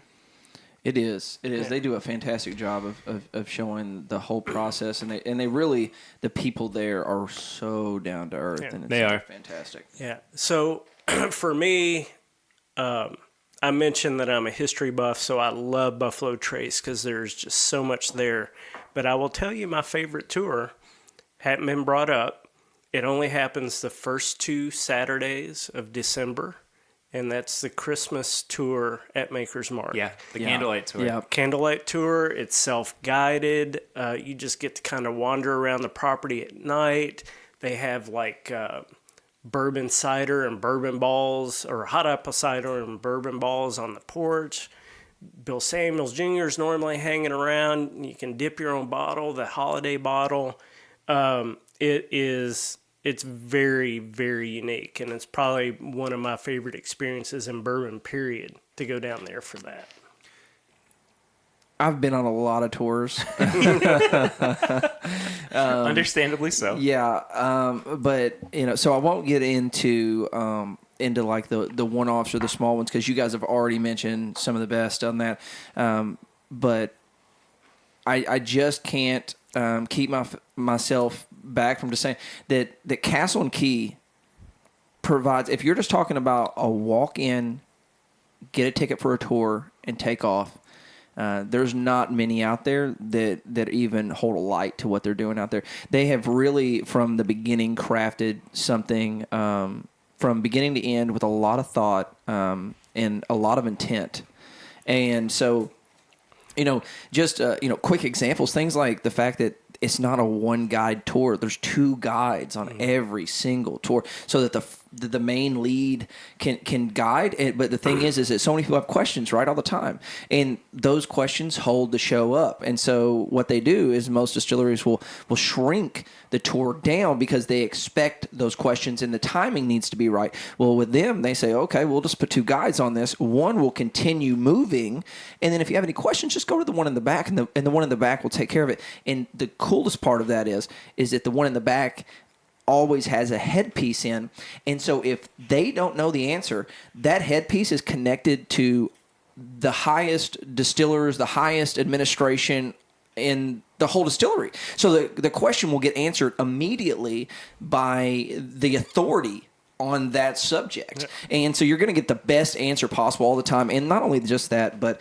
if you've not been to those grounds before, the fact that it looks like a World War II bomb site and it's a working distillery at the same exact time is fabulous. And it's just so beautiful. And it's about as photogenic as you could possibly get. That, and I'm not just saying this. This is feedback I've gotten from people in my life that have gone out there. and I don't disagree with it, is that property is the most amazing property on in Kentucky as far as the distilleries go.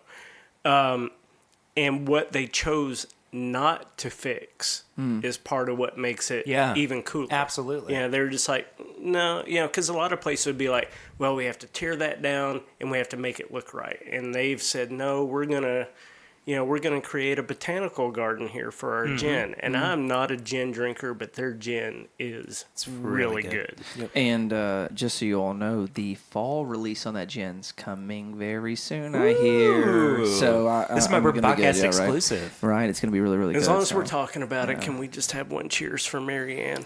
Cheers to Marianne, a fantastic talent, and I can't wait to see what she does. No doubt she's going to be successful, but still hurts a little bit. By the way, first thing that I, wow.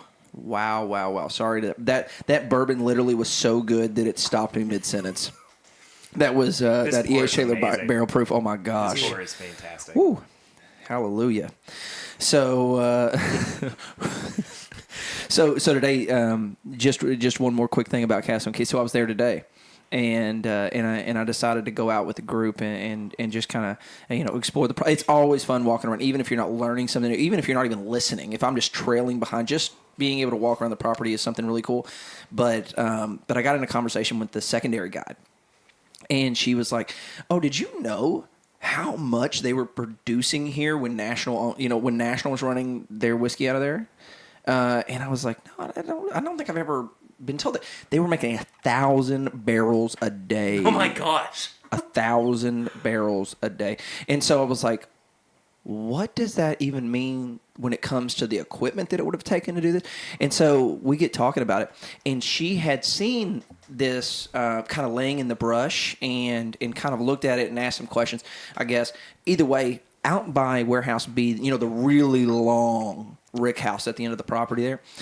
So if you're walking towards it to the left, you know that big water tower that sits there. Yeah. So back behind that, kind of across from that warehouse there, sitting back just a little bit in the brush. If you look, there's definitely a hole there to look if you want to, and you look through there, and it's their old column still.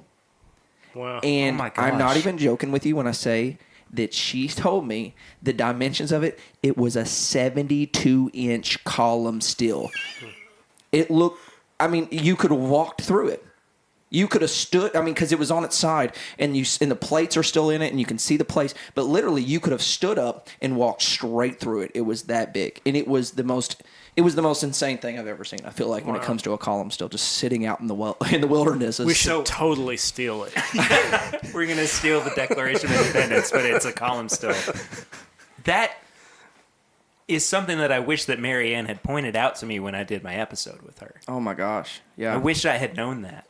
Oh, But yeah. that is so. Also for perspective, Limestone Branch makes 2 barrels of bourbon a day. Man, God. Yeah, think about that. My In 2019, and this is what, in the 60s and 70s? Yeah, National was long time. making 1,000. 1,000 barrels a day out of that joint. Man, Wow. it's just incredible. When I saw that, I was like, I've just never seen.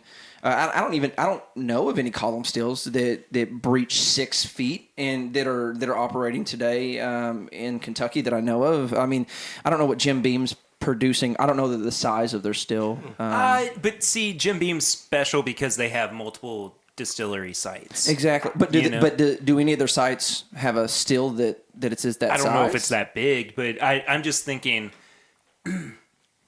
even if they don't have 72-inch stills, they could still have 2 36-inch stills. Oh, definitely. You know, so they could be matching that, or Right. three of that size, or whatever. Well, I was talking more about just the dramatic size of the yeah, single yeah, still. yeah. That was more. Less for about sure. it was just to see an individual still at that size was really kind of a shock and awe moment, even for someone that's constantly in the industry, day in and day out. That was still a really shocking moment to see that. I think that's as good a place as any to kind of start wrapping things up. I feel shocked. I am in awe. A lot of shock and awe, right? But we're not done just yet. We do have another segment before we get out of here. And that is our recommendation segment called Tips and Bits. It can be anything. It doesn't have to be bourbon. If there's been something you've been watching, listening to, enjoying, whatever recently, feel free to recommend it. So for tips and bits, I'm going to go a little bit off of the bourbon subject and talk about streaming services, because this is important to me, and I know them all. This sounds like you're about to give me a pitch for like either multi-level marketing or... No. So I will give you an anti-pitch for anything that involves a dish that doesn't have cheese on it, or cable. Because, there is no way to put this other than they all blow. They all blow. Yeah. Now, then what you have to do, if you have good internet, and get Metronet if you have the ability to get Metronet, because it's faster and cheaper, and it's not Spectrum. Amen to that. Yeah. So I've been a DirecTV Now subscriber for quite some time. It's great on Apple TV. There's still some glitches, but the DVR is not up to speed. Even I'm 2 years in. So I've decided that I need to start advocating for some of the other services. Sling is really good, but doesn't have locals. Okay? You have to switch to your antenna, which that's too much work. Hitting that button is a lot of work. It's a whole button. And then Hulu Live TV is great. I love it. That's what we have. But here's what you don't know. Maybe you do know. When you travel, you're screwed. Oh, yeah, because you're not on your home network. Yeah. So forget that. Now, it's been a long time, but my first foray into that was PS View, and that was the same thing. You had to be on your home network. Wow. Like, you couldn't even go to your girlfriend's house or your wife's house and be on the network, right? I've decided that I'm going to throw all of my weight, and there's a little bit, behind YouTube TV. You get your locals, you get unlimited DVR, and if you tie into, like, I know you're good friends with Chad and Sarah. Yeah. Mm-hmm. So the other stuff you watch kind of gets, like, integrated into your live TV, and it's just, like, kind of one place to go. And I have to rethink things now. Do the 7-day trial, right? Okay. So while you're drinking your bourbon and you want to not have sucky dish or sucky cable, and DirecTV now is owned by AT&T. It's a little bit corporate for me. I just can't do it. Hulu won't let me travel. Can't do that. So I'm gonna go in with YouTube TV. That's your tips and bits. Okay, I could get on board with that. All right. That's fair. That's fair. I think for me, I have nothing but this past vacation that I just got off of on my mind. I really can't get off of it. And by the way, no one goes to Nova Scotia. Here's the deal: if you don't want to knock it till you try it. That's the deal with Nova Scotia. So actually, Nova Scotia has been on a bucket list of mine for a long time, oddly enough. I know that's quite weird for most people, but... What weird alternate dimension did we just slip into? Let's go as far north as possible. Oh, there's much farther expanses north than that, my friend. But Nova Scotia on Not in my world. Oh, yeah. Yeah, I went into the Arctic Circle one time on a puddle jumper, and I thought that I was going to die before I made it there, but once I did, and I realized that every one of them caught all their food out of the streams that came out of the ocean on these like turn wheel bits, and I realized that everything was based on that life. I was like, there's some places out here. So you were in a village of Yetis. Literally, and not the cups. I need a nap after that sentence. That was like the beginning of a country song. I'm sorry. I don't mean to crap all over your tips and bits. No, Go ahead. Okay. It's okay. So I went to Canada, all right, and I started actually out of Detroit, and then went up the St. Lawrence River, all the way up to Nova Scotia. And you got 18 more turkey decanters for $5. Yes, I did, and it was fantastic. Actually, oddly enough, I went into their kind of like a state-run liquor store that they got up there, and I brought back, I don't know, something like 18 Blantons or something like that, because they were just on the shelves like nothing, and so I thought, well, just get them while I can. But either way, first off, Canada in the summer, legit. I probably would never even try it out in the winter, but in the summer, it is super legit. I know why you guys were having a heat wave down here. It was a beautiful, crisp 74 to 82 every single day with no humidity, and so I'm not going to argue that. And so what my tip is to think about going north. It's just in the summer months. And so let me tell you this right now. First off, the Kingston area around, it's called Thousand Islands. But my tip is if you ever get a chance, go up there, go to that Kingston area. Thousand Islands, check it out. One of the coolest things I've ever seen when I was driving by, they have it literally is like 1,000 islands out in the middle of this river. And what's really cool is that even the smallest of islands, that one of them couldn't have been bigger than like 5 feet or something like that, because literally what they did is they built this small house on it, but it was on a raft system that was attached to the rock. And so literally when you looked at it from the road, I'm not even joking with you, from the road, it looked like the house was sitting on the water, like the water was the foundation. There was nothing below it. It was right to the, and it was just like a house you would see in a typical neighborhood. It wasn't any kind of special house. It was just a typical house, and it literally set completely flush with the water, and it was absolutely, it blew my mind. As a mortgage professional, I feel like the flood insurance would be really expensive for that. It probably would. I don't know. All I know is that it was an amazing sight to see. And then I wish I would have been able to see the guy pull up to the house in the boat, and just like dock at his back door and then roll into the house, I guess. That would have been really cool. But either way, my tip was to eventually get yourself to Nova Scotia. And here's the deal. Have either one of you seen Oak Island, The Curse of Oak Island? Off Hulu? No. Okay, so I like those kind of like weird historical based kind of like drama series. So it's really historically based, and it's basically these guys trying to find this buried treasure on an island in Nova Scotia. And so we went around there, and the whole south side of Nova Scotia, if you didn't know this, it's like separated in half, basically. There's a northern part that's like an island in a way, and then there's the southern part that's like the lowlands.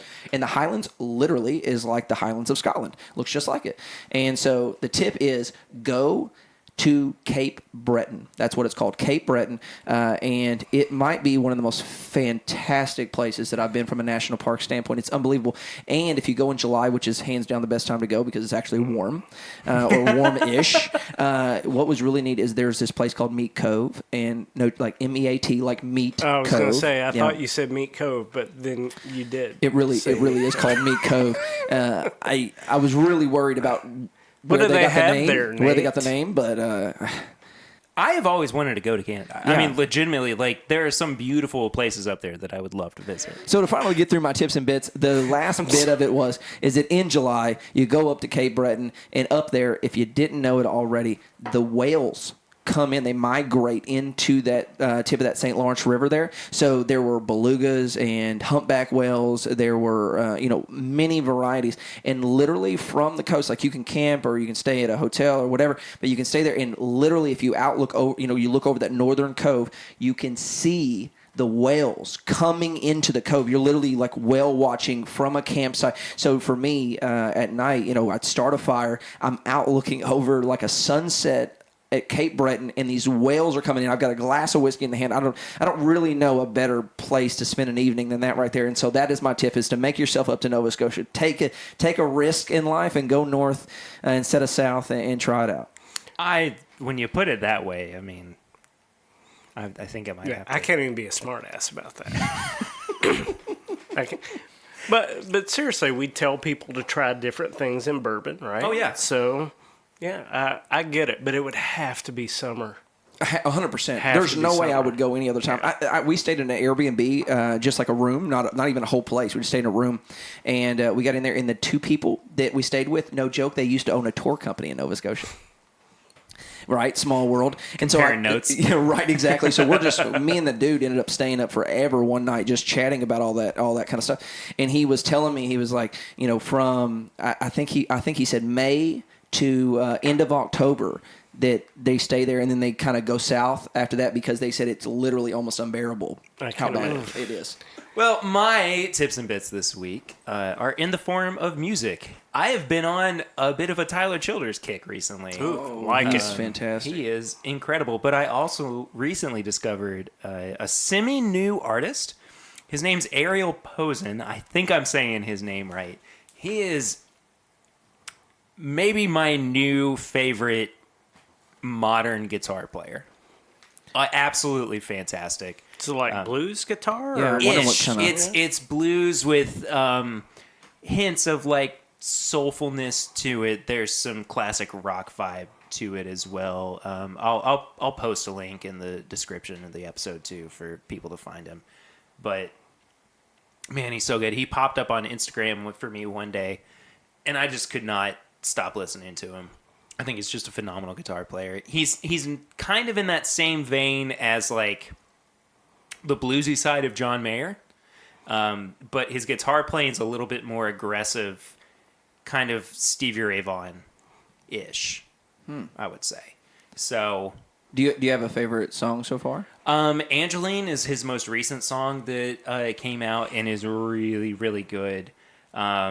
She Knows is another fantastic song, but I want people to experience. Yeah, this absolutely, artist. absolutely. I just didn't know where I needed to start. There, obviously, there's so many songs. I'm sure. For sure. Thank you all so much for listening to this week's episode. I've had a whole heck of a lot of fun. I guess I'll have you guys back on sometime if you. Yeah, it's been great. Be interested. Dude, that's at your own risk, I guess. This has been cool, though. I like this. This is what I do when I'm just out hanging out at Whiskey Bear or OBC or wherever. You just sit and talk with people, and it's been great. Now you get to listen back to it. Yeah, I'm afraid to listen. I know, right? I don't want to be. listen. I probably won't.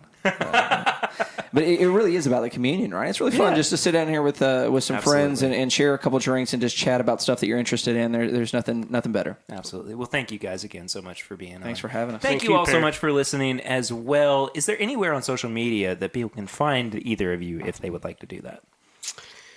Oh, you go, Nate. CJ. Well, so you can find the company stuff at Distilled Experiences, both on Instagram and on Facebook. Instagram's definitely the better of the two, only because what we do is a little bit better from a visual standpoint.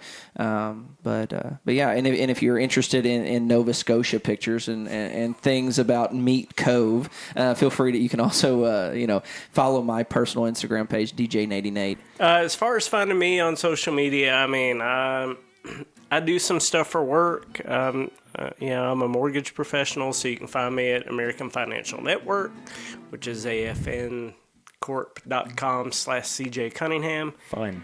Yeah. Are we allowed to do commercial stuff here? I don't know. Yeah, sure, go for it. Otherwise, just find me on Facebook. That's where I spend a lot of my time, and we have fun. And that's it. Yeah. I am at PRaider1492 on Instagram and Twitter if you'd like to give me a follow there. The show you can follow at My Bourbon Pod on Instagram, Facebook, and Twitter. Love to have you along in the community. Please give us a 5-star rate and review on iTunes. That really does help us out. Get more people seeing the show and listening to it. We always want new people to check it out. It's really important. You can head to bourbonshop.threadless.com where we have all of our apparel and merch. There's a free shipping deal going on right now. If you are not yet, you can become a part of our Facebook group. This is My Bourbon Group is all you have to search for on Facebook. There's just a couple questions for you to answer, and we'll be happy to let you in. And then finally, you can head to patreon.com/mybourbonpodcast. For as little as $1 a month, you can support the show. You get awesome things like bonus episodes. You get to be a part of hangouts with some of the other listeners of the show, bonus live streams, all sorts of awesome stuff.